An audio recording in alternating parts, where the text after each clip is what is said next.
Hello everyone, I hope कि आप सभी अच्छे होंगे। मैं विकास यादव आप सभी का स्वागत करता हूं आज के इस सेशन में। आज के इस सेशन में हम स्टार्ट करने वाले हैं most demanded software tally prime को, जिसके अंदर हम लर्न करेंगे कंप्लीट टैली प्राइम को विद टैक्सेस। टैक्सेस के अंदर हम यहाँ पे इनकम टैक्स, जीएसटी के सारे टैक्स यहाँ पे कवर करने वाले हैं। तो चलिए स्टार्ट करते हैं बिना किसी देरी के। तो सबसे पहले हम यहाँ पे बात करेंगे कि टैली प्राइम क्या होता है, व्हाट इज टैली प्राइम। तो टैली प्राइम हमारे पास एक बिजनेस मैनेजमेंट एंड एक अकाउंटिंग सॉफ्टवेयर होता है, जिसके अंदर हम अपने बिजनेस को मैनेज कर सकते हैं एंड अपने अकाउंटिंग को मैनेज कर सकते हैं। अकाउंटिंग मीन्स अगर हम कोई भी सेल परचेज करते हैं, जो भी लेन देन करते हैं, जो भी हमारे पास ट्रांजैक्शंस होते हैं एवरी डेज के अंदर, डे बाय डे, तो वो सारे के सारे ट्रांजैक्शंस हम लोग टैली के अंदर रिकॉर्ड कर सकते हैं। टैली का हमारे पास मोस्ट इम्पोर्टेंट यूज़ यहाँ पे किन किन डिपार्टमेंट के अंदर आता है, तो वो हमारे पास यहाँ पे होता है इन्वेंट्री मैनेजमेंट के लिए सबसे ज़्यादा यूज़ होता है। उसके बाद बैंकिंग के लिए, स्टैट्यूटरी रिपोर्ट्स के लिए, पेरोल मैनेजमेंट के लिए, या फिर कोई डे बाय डे जो हमारी एंट्रीज होती है हम उनके लिए यहाँ पर टैली का यूज़ करते हैं। जैसा कि आप यहाँ पे स्क्रीन पर देख सकते हैं, तो मेरे पास यहाँ पे इन्वेंट्री मैनेजमेंट यहाँ पे आ रहा है। देन उसके बाद अगर मैं नीचे की बात साइड में बात करूंगा तो हमारे पास यहाँ पे बैंकिंग का ऑप्शन आ रहा है। देन यहाँ पे पेरोल है और यहाँ पे फिर हम डे बाय डे एंट्री के बारे में बात करने वाले हैं। तो ये सारी जो एक्टिविटी होती है वो हम लोग कहाँ करेंगे, अपनी टैली प्राइम के अंदर। अगर मैं टैली प्राइम के बारे में थोड़ा सा और जानूँ तो वहाँ पर हम देखेंगे कि टैली प्राइम जो होता है हमारे पास एक डिसीजन मेकिंग सॉफ्टवेयर भी होता है। अब डिसीजन मेकिंग कैसे होता है, जैसे कि मान लीजिए आपके कंपनी के अंदर आप कुछ डे बाय डे एंट्रीज करते हैं, ट्रांजैक्शंस करते हैं। अब हम ट्रांजैक्शन के बेसिस के ऊपर हमारे पास क्या बन के आती है, रिपोर्ट्स रेडी होकर आती है। रिपोर्ट्स जैसे कि बैलेंस शीट हो गया, प्रॉफिट एंड लॉस हो गया, ट्रायल बैलेंस हो गए, तो ये हमारे पास कुछ रिपोर्ट्स रेडी होकर आती है। इन रिपोर्ट्स के बेसिस के ऊपर हम अपने बिजनेस को एनालाइज कर सकते हैं कि हमारा बिजनेस किस स्तर पे है, किस वे पे है, कौन सी उसकी पोजीशन है, फाइनेंशियल पोजीशन क्या है, तो वो सारी चीज़ें हम यहाँ से देख सकते हैं रिपोर्ट्स के थ्रू। अब हमें उन रिपोर्ट से कंप्लीट चीज़ें पता लग गई कि हमारा बिजनेस है कहाँ पे, तो अब हम वहाँ से क्या कर सकते हैं, एक डिसीजन ले सकते हैं कि हम इन फ्यूचर अगर हम अपने बिजनेस को ग्रो करना चाहते हैं तो हमें क्या करना होगा। तो हम यहाँ पे अपने टैली प्राइम के रिपोर्ट्स के जरिए क्या कर सकते हैं, एक डिसीजन ले सकते हैं। तो हम बोल सकते हैं कि टैली प्राइम हमारे पास क्या हो गया, यहाँ पे एक डिसीजन मेकिंग सॉफ्टवेयर हो गया। यहाँ पे आप देख पाओगे, यहाँ पे डिसीजन मेकिंग यहाँ पे मैंने लिखा हुआ है कि हम यहाँ पे क्या कर सकते हैं, अपने बिजनेस को एनालाइज कर सकते हैं और डिसीजन ले सकते हैं। ठीक है, अब यहाँ पे सेकंड चीज़ ये आती है कि क्या हम डायरेक्ट टैली प्राइम को लर्न कर सकते हैं, नहीं। अगर हम टैली प्राइम को लर्न करना चाहते हैं, फिर उसमें काम करना चाहते हैं, तो उसके लिए हमें अकाउंटिंग की नॉलेज होना बहुत ज़रूरी है। हम इस कोर्स के अंदर टैली प्राइम के साथ साथ में अकाउंटिंग को भी लर्न करेंगे, क्योंकि हम टैली प्राइम को बिना अकाउंटिंग के नॉलेज के यूज़ नहीं कर सकते। ठीक है, तो चलिए अब स्टार्ट करते हैं कि अब हमारे पास अकाउंटिंग क्या होती है। अब हम यहाँ पे स्टार्ट करेंगे अकाउंटिंग को। टैली प्राइम को मैं थोड़ा सा होल्ड पे रखूँगा, जिससे कि पहले आपको थोड़ी अकाउंटिंग के बारे में नॉलेज हो जाएगी, देन उसके बाद हम स्टार्ट करेंगे। नेक्स्ट हमारे पास यहाँ पे आता है व्हाट इज़ अकाउंटिंग। नेक्स्ट हमारे पास यहाँ पे स्टेप निकल के आता है व्हाट इज़ अकाउंटिंग की। अकाउंटिंग हमारे पास क्या होती है। अकाउंटिंग की अगर मैं डेफिनेशन दूँ तो अकाउंटिंग की डेफिनेशंस आपको बहुत पता होंगी, काफ़ी सारी डेफिनेशंस हैं, लेकिन अगर मैं यहाँ पे अकाउंटिंग को एक सिंपल डेफिनेशन के अंदर बताऊँ तो हम बता सकते हैं कि अकाउंटिंग इज़ ए प्रोसेस। किस तरह की प्रोसेस होती है, इस प्रोसेस में हम क्या करते हैं, वो हम यहाँ पे लर्न करने वाले। तो accounting is a process of recording, data को रिकॉर्ड करने की प्रोसेस है। क्लासीफाई, डेटा को क्लासीफाई करने के लिए। समराइजिंग रिपोर्ट्स, आपकी जो भी रिपोर्ट्स क्रिएट होंगी उनको समराइज करने के लिए। ये सारी चीज़ें हमारी क्या होती है, अकाउंटिंग्स के अंदर आती है। तो हम बोल सकते हैं कि अकाउंटिंग इज ए प्रोसेस किस चीज़ का हो गया, of recording, classifications and summarise financial transaction. आपके जो भी फाइनेंशियल ट्रांजैक्शन होंगे उन सभी को समराइज करने के लिए हम यहाँ पे किसका यूज़ करते हैं, किसका यूज़ करते हैं, अकाउंटिंग का यूज़ करते हैं। ओके, अब आप यहाँ पे देख सकते हैं कि मैंने यहाँ पे लिखा हुआ है प्रोसेस ऑफ रिकॉर्डिंग। ठीक है, नेक्स्ट ऑप्शन हमारे पास यहाँ पे क्लासीफाई का है, एंड अगर आप थर्ड देखोगे तो यहाँ पे लिखा हुआ है समराइज फाइनेंशियल ट्रांजैक्शन, कि अपने फाइनेंशियल ट्रांजैक्शन को यहाँ पे समराइज करने के लिए। ओके, अब जो अकाउंटिंग है वो हमें एक देता क्या, अकाउंटिंग हमें क्लियर पिक्चर देता है हमारे बिजनेस की। जैसा कि मैंने अभी आपको बताया कि टैली प्राइम हमारे पास एक डिसीजन मेकिंग सॉफ्टवेयर होता है। अब वो डिसीजन कहाँ से देता है? रिपोर्ट्स के थ्रू। अब वो रिपोर्ट्स हम कैसे बनाते हैं? अकाउंटिंग के थ्रू, क्योंकि अगर हमें अकाउंटिंग के बारे में नॉलेज नहीं होगी तो हम वहाँ पे डे बाय डे ट्रांजैक्शन से नहीं कर सकते, और अगर हमें डे बाय डे ट्रांजैक्शन नहीं करेंगे तो रिपोर्ट्स क्रिएट नहीं होगी। तो कहने का सीधा सा मोटिव क्या है कि अब हम यहाँ पे विदाउट अकाउंटिंग के कोई भी रिपोर्ट को जनरेट नहीं कर सकते। अगर हम टैली प्राइम में वर्क करना चाहते हैं, कोई भी रिपोर्ट रेडी करना चाहते हैं, तो उसके लिए मुझे यहाँ पे क्या आनी चाहिए? अकाउंटिंग आनी चाहिए। तो यहाँ पे इट्स प्रोवाइड, यहाँ पे लिखा हुआ है, यहाँ पे लिखा हुआ है it's provide a clear picture of the financial health of your business, कि आप अपने बिजनेस के, अकाउंटिंग क्या देता है? आपके बिजनेस की एक हेल्थ पिक्चर देता है, एक क्लियर पिक्चर देता है कि आपके बिजनेस की हेल्थ क्या है। हेल्थ का मतलब यहाँ से उसके हेल्थ से नहीं, यहाँ पे हेल्थ का मतलब है उसकी फाइनेंशियल पोजीशन से, कि आपके बिजनेस की यहाँ पे फाइनेंशियल पोजीशन क्या है। ठीक है। दूसरी ऊपर मैंने यहाँ पे लिखा हुआ है, इसकी डेफिनेशन थोड़ा सा और मैंने यहाँ पे, कि accounting is the branch of knowledge which should learn everybody because it is the language of business। यहाँ पे मैंने लिखा हुआ है अकाउंटिंग इज द, यहाँ पे मैंने लिखा हुआ है accounting is a branch of knowledge which should learn everybody because it is the language of business। यहाँ पे हमारे पास क्या कह रहा है इसके अंदर, कि हमारे पास जो अकाउंटिंग होती है वो लैंग्वेज होती है किस चीज़ की? बिजनेस की। अगर हम किसी बिजनेस के अंदर वर्क कर रहे हैं या फिर हमारा खुद का बिजनेस है, तो हमें अकाउंटिंग के बारे में पता होना चाहिए। हमें पता होना चाहिए कि रिपोर्ट्स कैसे प्रिपेयर होंगी, प्रॉफिट लॉस क्या होता है, बैलेंस शीट क्या होती है, ट्रायल बैलेंस क्या होता है, तो वो सारी चीज़ें हम अकाउंटिंग के अंदर कवर करते हैं। तो इसलिए मैंने बोला यहाँ पे अकाउंटिंग क्या होती है? एक बिजनेस की लैंग्वेज होती है, क्योंकि बिना हम अकाउंटिंग के बिजनेस नहीं कर सकते। Okay, done. चलिए अब हम नेक्स्ट बात करते हैं कि अकाउंटिंग के टाइप कितने होते हैं। यहाँ पे अब मैंने लिखा हुआ है अकाउंटिंग के टाइप। अब मुझे पता है आप सभी के दिमाग में एक मन में क्वेश्चन आ रहा होगा कि अकाउंटिंग के टाइप, देखिए अकाउंटिंग के हमारे पास टाइप बहुत सारे होते हैं, बट यहाँ पे हम इस क्लास के अंदर 4 डिसीजंस, 4 यहाँ पे मेथड्स को यहाँ पे लर्न करेंगे। कौन से 4 मेथड्स के बारे में लर्न करेंगे या फिर कौन से 4 टाइप के बारे में बात करेंगे? We discuss 4 the most common branches of accounting. Accounting की जो सबसे कॉमन ब्रांचेज हैं यहाँ पे, जो मोस्टली बहुत यूजेज आते हैं हमारे बिजनेस के अंदर, उसके बारे में हम यहाँ पे बात करेंगे। तो उसके अंदर जो हमारे पास सबसे पहला ऑप्शन निकल के आता है वो आता है मेरा फाइनेंशियल अकाउंटिंग। फाइनेंस के बारे में बात करेंगे। देन हम नेक्स्ट बात यहाँ पे करेंगे मैनेजरियल अकाउंटिंग के बारे में। थर्ड हमारा आता है यहाँ पे कॉस्ट अकाउंटिंग, एंड फोर्थ हमारे पास आप यहाँ पे आता है टैक्स अकाउंटिंग। कि अब हम यहाँ पे अपने इस अकाउंटिंग कोर्स के अंदर, टैली प्राइम के कोर्स के अंदर इन 4 अकाउंटिंग के बारे में यहाँ पे बात करेंगे, ये 4 अकाउंटिंग क्या क्या होती है। ओके, चलिए नेक्स्ट आते हैं। नेक्स्ट हमारे पास यहाँ पे आता है प्रोसेस ऑफ अकाउंटिंग। जैसा कि मैंने अभी आपको जब डेफिनेशन इसकी बताई थी तो मैंने आपको बताया था कि अकाउंटिंग क्या होती है। हमारे पास प्रोसेस होती है, किस चीज़ की प्रोसेस होती है? डेटा को आइडेंटिफाई करने की, रिकॉर्डिंग करने की, एंड डेटा को समराइज करने के लिए। तो अब हम यहाँ पे उस प्रोसेस को लर्न करेंगे कि उस प्रोसेस के अंदर हम स्टेप बाय स्टेप अगर हम चलें तो हमें किन किन चीज़ों को यहाँ पे ज़रूरत पड़ती है और क्या क्या हमारे पास स्टेप्स होते हैं। तो यहाँ पे रिकॉर्डिंग के अकाउंटिंग की प्रोसेस के हमारे पास यहाँ पे 4 स्टेप होते हैं। फर्स्ट जो स्टेप आता है वो मेरा यहाँ पे आता है रिकॉर्डिंग का।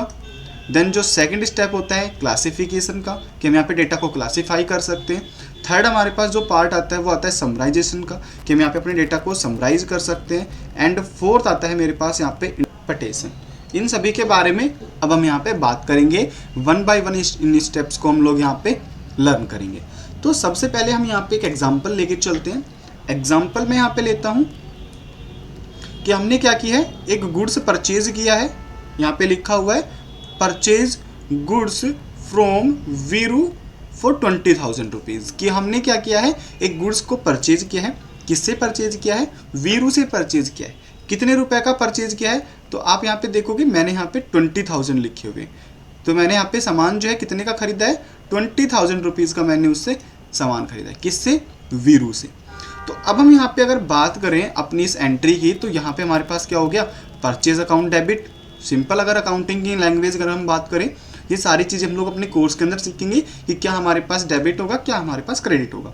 कितने रुपए से? 20,000, क्योंकि हमने सामान खरीदा है। तो अगर हम सामान को खरीद रहे हैं तो परचेज अकाउंट क्या हो गया? डेबिट। टू का मतलब हो गया यहाँ पे क्रेडिट।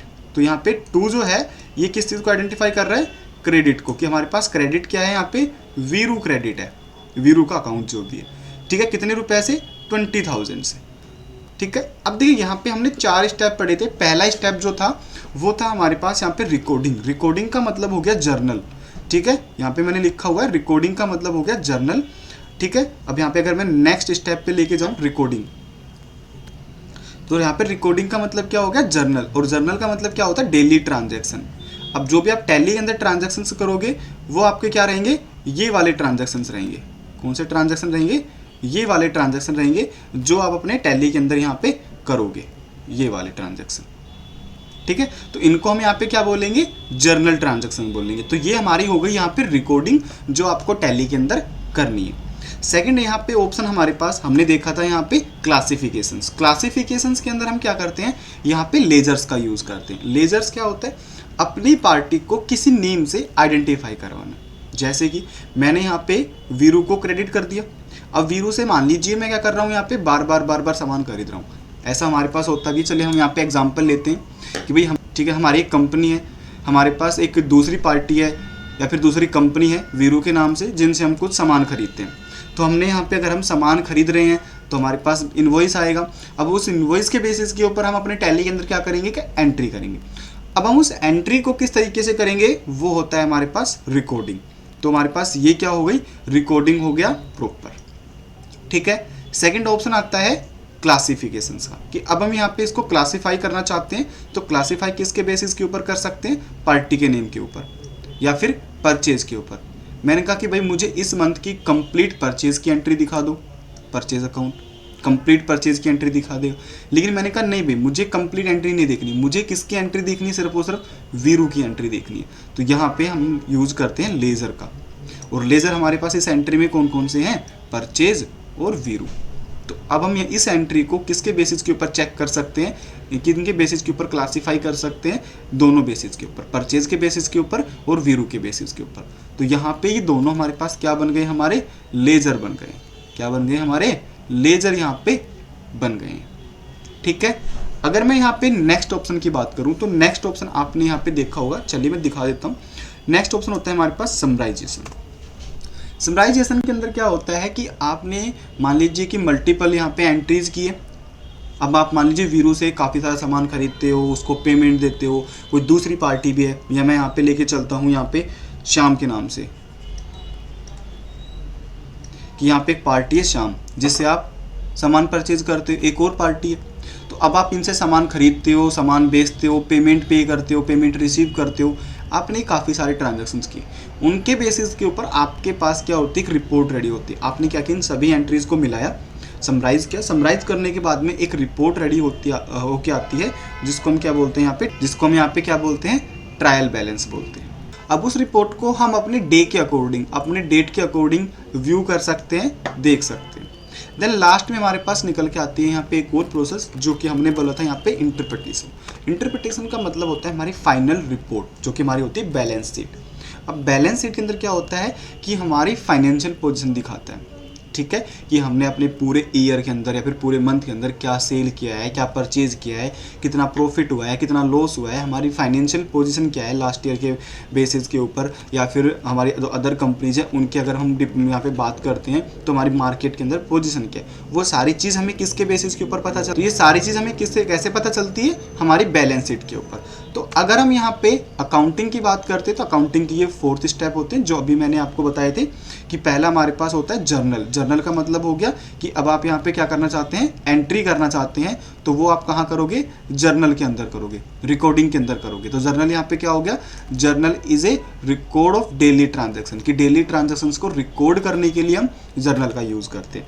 नेक्स्ट हमारे पास यहाँ पे सेकंड मैंने पोर्शन आपको बताया था लेजर, कि हम डेटा को क्लासीफाई कर सकते हैं, यहाँ पे क्लासिफिकेशंस अपने डेटा का कर सकते हैं। हमने यहाँ पे बताया था कि इस एंट्री के अंदर हम डेटा को, इस एंट्री को हम किस तरीके से क्लासीफाई कर सकते हैं, परचेज के पॉइंट ऑफ व्यू पे भी कर सकते हैं और यहाँ पे वीरू के पॉइंट ऑफ व्यू से भी। क्यों, क्योंकि हमारे पास इस एंट्री के अंदर 2 ही लेजर है, और लेजर्स के बेसिस के ऊपर हम यहाँ पे क्या करते हैं, डेटा को क्लासीफाई करते हैं। तो यहाँ पे लिखा हुआ है ना, the book of final entry where accounts lie. तो वो फाइनल बुक कहाँ पे क्या होती है, जहाँ पे हम डेटा को व्यू कर सकते हैं। नेक्स्ट अगर हम डेटा को समराइज करते हैं, समराइज के लिए मैंने बोला था हमारे पास क्या निकल के आता है, ट्रायल बैलेंस निकल के आता है। ठीक है, इसी तरीके से इंटरप्रिटेशन के लिए हमारे पास क्या होती है, फाइनल बैलेंस शीट निकल के आती है, जो हमारी पोजीशन बताती है, financial position of the business, आपके बिजनेस की क्या बताती है, financial position. It is a statement of, किस चीज़ की स्टेटमेंट्स होती है यहाँ पे हमारे पास, ये बैलेंस शीट एसेट्स की होती है और लाइबिलिटी की होती है। आप अपनी लाइबिलिटी देख सकते हैं बैलेंस शीट के अंदर और अपने एसेट्स को भी व्यू कर सकते हैं।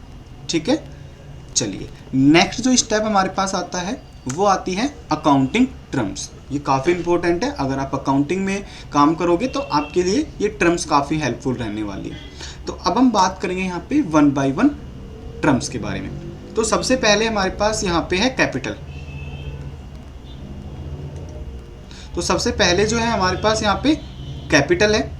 अगर मैं कैपिटल की बात करूँ तो कैपिटल क्या होता है, कैपिटल द अमाउंट और थिंग्स,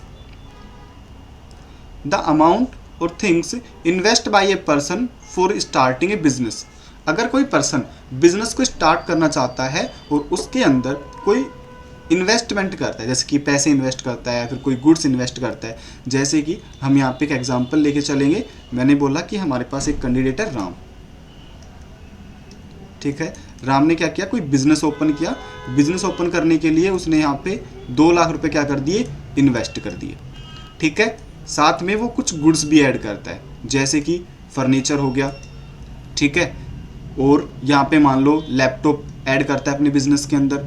ठीक है, या फिर अपने बिजनेस के अंदर कुछ 1-2 फोन्स वो ऐड कर रहा है। तो ये हमारा क्या हो गया, यहाँ पे अमाउंट हो गया जो अपने बिजनेस के अंदर वो इन्वेस्ट कर रहा है। ये हमारे थिंग्स हो गए, आइटम्स हो गए जो अपने बिजनेस के अंदर ऐड कर रहा है। तो ये हमारे पास दोनों के दोनों क्या हो गए, हमारी कैपिटल हो गई। कि जब मैंने बिजनेस स्टार्ट किया तो मेरे पास हमारी जो कैपिटल थी, हमारी जो पूंजी थी वो क्या थी, हमारे पास 2 लाख रुपए थे और हमारे ये आइटम्स थे। ठीक है, नेक्स्ट जो हमारे पास यहाँ पे आता है वो आता है यहाँ पे एसेट। एसेट्स क्या होते हैं, ऐसे आइटम जिनको हम बेच करके कैश में कन्वर्ट कर सकते हैं। अगर हम बात करते हैं, हमने बात की थी राम के बिजनेस के बारे में कि अब वो यहाँ पे कुछ पैसे भी ऐड कर रहा है और यहाँ पे कुछ आइटम भी ऐड कर रहा है। ये वो आइटम्स है जो वो अपने बिजनेस के अंदर यूज़ करेगा। बट उसके बिजनेस में कुछ ऐसे आइटम भी होंगे ना जिनको वो बेचता होगा। जैसे कि मैंने बोला कि हमने यहाँ पे एक शॉप ओपन की है कपड़ों की। हमने यहाँ पे क्या किया है, एक शॉप ओपन की है। ठीक है, अब मेरे पास उस शॉप के अंदर क्या है, फर्नीचर्स भी हैं। ठीक है, शीशा भी है, ग्लास भी है। ठीक है, और उसके अंदर कपड़े भी हैं, क्लोथ्स भी हैं। तो अब यहाँ पे जो हमारे पास फर्नीचर है, क्या मैं उनको बेचूंगा, नहीं। जो मेरे पास ग्लास है उनको बेचूंगा, नहीं। बट जो क्लॉथ है उनको मैं सेल करूंगा। ठीक है, तो यहाँ पे जो क्लोथ्स हैं वो हमारे क्या हो गए, एसेट्स हो गए, जिनको मैं क्या कर सकता हूँ, कैश में कन्वर्ट कर सकता हूँ। ठीक है, एक होती है हमारी लाइबिलिटी। लाइबिलिटीज़ क्या होती है हमारी, अगर हम किसी पार्टी से या फिर किसी बैंक से अगर कोई लोन लेते हैं, ठीक है, या फिर कोई उधार लेते हैं, तो वो जो उधार का पैसा होता है जो हमें पे करना होता है वो हमारी लाइबिलिटी होती है। जैसे कि मान लो हम बिज़नेस को ग्रो कराने के लिए किसी बैंक से हमने 50,000 रुपये का लोन ले लिया, तो अब हमारे पास लाइबिलिटी कितनी बन गई, 50,000 रुपये की, कि अब हमें ये 50,000 रुपये किसको पे करने हैं, हमारे बैंक को पे करने हैं जो हमने यहाँ पे उधार ली थी। तो लाइबिलिटी का मतलब क्या हो गया, जो हमने अमाउंट उधार लिया हुआ है वो अमाउंट पे करना, वो हमारी क्या होती है, लाइबिलिटी होती है। और उन उधार अमाउंट को हम किसके अंदर लेके चलते हैं, लाइबिलिटी के अंदर। ठीक है, नेक्स्ट होता है हमारे पास यहाँ पे अकाउंट। अकाउंट मीन्स क्या हो गया, अगर आप किसी पार्टी को सामान बेचते हो या खरीदते हो, ठीक है, तो उसके लिए आपको टैली के अंदर उसके नाम से आपको एक अकाउंट ओपन करना पड़ता है और उस अकाउंट को हम क्या बोलते हैं, अकाउंट्स बोलते हैं। जैसे कि एग्जांपल लेता हूँ, आपने क्या किया, SBI बैंक के अंदर क्या किया, पैसे डिपॉजिट कराने के लिए एक अकाउंट ओपन करवा दिया। तो अब वो अकाउंट किसके नाम से ओपन होगा, राम के नाम से। मान लीजिए कि राम ने अकाउंट ओपन करवाया है, तो राम के नाम से अकाउंट क्या होगा, ओपन होगा। अब जब भी वो पैसे डिपॉजिट करवाएगा किसके नाम से होंगे, राम के नाम से होंगे। जब भी निकलवाएगा किसके नाम से होंगे, राम के नाम से। तो राम हमारे पास क्या हो गया, अकाउंट हो गया। क्या हो गया, अकाउंट, जहाँ पे उसके कंप्लीट अमाउंट को स्टोर कर रहे हैं, कंप्लीट ट्रांजैक्शंस को स्टोर कर रहे हैं, डे बाय डे हो, मंथ बाय मंथ हो, ईयर बाय ईयर हो, नो इश्यू। बट उसके जितने भी ट्रांजैक्शंस होंगे वो हम राम के अकाउंट के अंदर स्टोर करते हैं, तो वो हमारे पास हो गया अकाउंट। ठीक है, नेक्स्ट हमारे पास यहाँ पे आता है डेबिट। डेबिट क्या हो गया, the receiving except of a transaction is debit. जो भी रिसीविंग एक्सेप्ट करता है वो क्या हो गया हमारे पास, डेबिट। सेम उसी तरीके से हमारे पास क्रेडिट क्या हो गया, द गिव एक्सेप्ट। अब जो गिविंग को एक्सेप्ट करता है वो क्या हो गया हमारे पास, क्रेडिट हो गया। ठीक है, चलिए नेक्स्ट हम लोग यहाँ पे बात करते हैं डेप्टर्स के बारे में। डेप्टर्स क्या होते हैं, हमारे कस्टमर होते हैं जिनको हम क्या करते हैं, सामान सेल करते हैं। जिनको हम सामान बेचते हैं वो हमारे कस्टमर होते हैं, और कस्टमर्स को हम अकाउंटिंग में बोलते हैं यहाँ पे डेप्टर्स। सेम इसी तरीके से एक होता है हमारे पास क्रेडिटर्स। क्रेडिटर्स क्या हो गए, जिनसे हम सामान खरीदते हैं। ठीक है, डेप्टर्स क्या हो गए, जिनको हम बेच रहे हैं, क्रेडिटर्स जिनसे हम सामान खरीद रहे हैं। तो अगर मैं इनको सिंपल वे में बोलूँ तो डेप्टर्स का मतलब हो गया हमारे कस्टमर, और क्रेडिटर का मतलब क्या हो गया, हमारे सप्लायर। क्योंकि कस्टमर से को हम सामान बेचते हैं और सप्लायर से हम खरीदते हैं। तो अगर हम इनको सिंपल वे में बात करेंगे तो हम बोलेंगे कि डेप्टर्स क्या हो गए हमारे कस्टमर, और क्रेडिटर क्या हो गए हमारे सप्लायर। ठीक है, नेक्स्ट हमारे पास यहाँ पे एक ऑप्शन आता है आउटस्टैंडिंग का। आउटस्टैंडिंग का मतलब क्या हो गया कि आपके पास में यहाँ पे किसी को पेमेंट देना है बट वो ड्यू है। क्या है, आप किसी को पैसे, जैसे मान लीजिए आप किसी कंपनी में काम करते हैं, आपकी सैलरी मान लीजिए यहाँ पे हर महीने की 10 तारीख को आती है। ठीक है, तो कंपनी के लिए तो वो अमाउंट हो गया कि आपको 10 तारीख को क्या करना है। मान लो आपकी सैलरी यहाँ पे 15,000 रुपये है, तो आपको हर महीने की 10 तारीख को आपको 15,000 रुपये पे करनी है। लेकिन होता क्या है, कभी कभी हमारे पास थोड़े से इश्यूज आते हैं कंपनी में, तो कंपनी उस अमाउंट को थोड़ा सा डिले कर देती है। 12 तारीख, 15 तारीख, 20 तारीख के मान लो अराउंड अगर पैसे देती है, तो वो क्या हो गया आपका ड्यू अमाउंट। ऐसा अमाउंट जो आपका ड्यू है, जो आपको देना है बट आप उसको ड्यू कर रहे हो, नेक्स्ट डे ऐसे करते हुए उसको टाल रहे हैं, तो वो हमारा आउटस्टैंडिंग के अंदर आता है। ठीक है, आउटस्टैंडिंग मीन्स क्या हो गया, ड्यू अमाउंट। ओके, नेक्स्ट आता है प्रीपेड। प्रीपेड का मतलब हो गया कि हमने एडवांस में अमाउंट दिया हुआ है, किसी पार्टी को हमने एडवांस में अमाउंट दिया हुआ है। ठीक है, अगर हम किसी पार्टी से कोई सामान परचेज करते हैं और मैंने उसको बोल दिया कि भाई 1 लाख रुपए का आपका सामान है, आप 50,000 रुपये एडवांस में ले लो, 50,000 हम बाद में दे देंगे, हम सामान को परचेज करेंगे या फिर जब हमारे पास सामान डिलीवर होगा।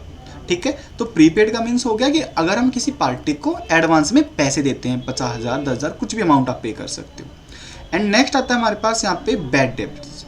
बैड डेट्स का मतलब क्या होता है कि ऐसा अमाउंट जो डूब चुका है आपका।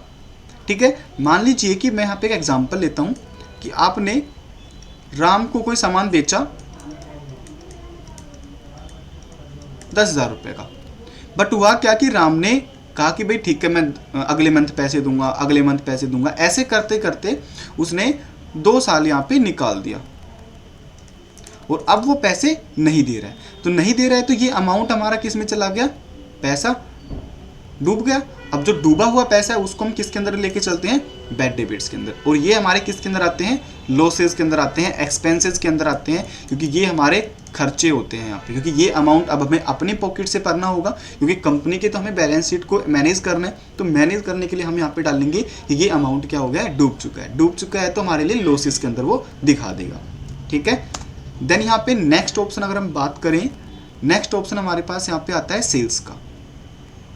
अगर हम कोई अमाउंट को सेल करते, सेल्स का नेक्स्ट यहाँ पे है sales is good sold by a businessman to his customer. कि अगर कोई बिजनेसमैन अपने कस्टमर्स को कुछ सामान सेल करता है, बेचता है, तो वो किसके अंदर आता है, सेल्स के अंदर आता है। सेम प्रोसेस परचेज के अंदर, कि अगर हम कोई सामान खरीदते हैं, कहीं से भी खरीदते हैं, नो इश्यू, अपने सप्लायर से खरीदेंगे, लेकिन अगर हम कोई सामान यहाँ पे खरीद रहे हैं तो वो एंट्री किस में आएगी, परचेज के अंदर, तो वो क्या हो गया, हमारा परचेज हो गया। नेक्स्ट एक्सपेंसेस, कंपनी के अंदर डेली बेसिस के ऊपर कुछ ना कुछ पैसे खर्च होते हैं एक्टिविटीज़ के ऊपर, जैसे कि फूड्स हो गया, फूड एक्सपेंस हो गए, वाटर एक्सपेंस हो गए, तो वो सारे हमारे क्या हैं, डे टू डे ट्रांजेक्शन है, डे टू डे एक्टिविटी के अंदर होने वाले अमाउंट्स हैं वहाँ पे, तो वो हमारे क्या हो गए, सारे के सारे एक्सपेंसेस हो गए।